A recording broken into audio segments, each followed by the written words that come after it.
Kok mbok oyang-oyong malah mati, ora roh wayahe buka. Tak golekne nggon sing aman, tur ya ben ketok. Ngono lho, Di. Ya, kira di pas. Iya ta? Gendak. Rumah saya kadian sangger poso pertama mesti sawi di magribe.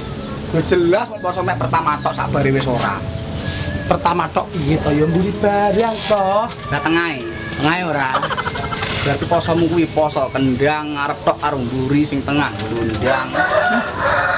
Awake dhewe iki wis tuwek, Bu. Dadi wis wayahe eling. Lan poso mek setahun pisan. Durung karowan awake dhewe dipethukne poso tahun ngarep iki. Lah awake dhewe telaten ngenteni prayo panggah dipethukne to, Di.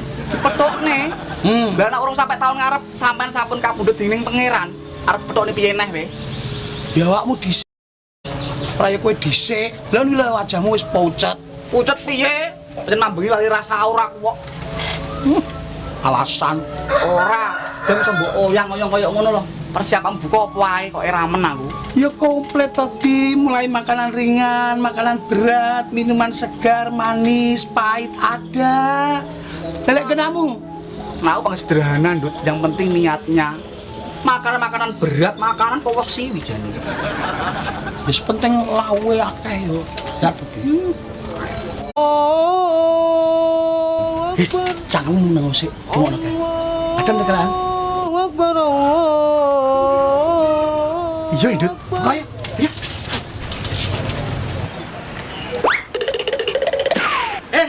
Aku nyandi lagi lho.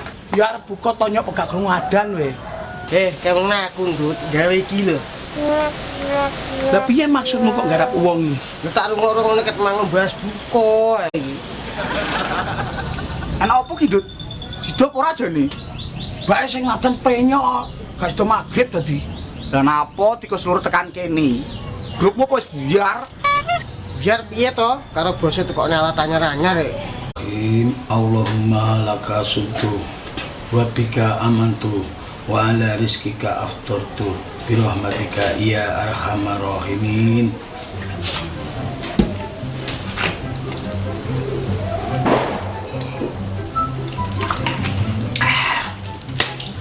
Alhamdulillah.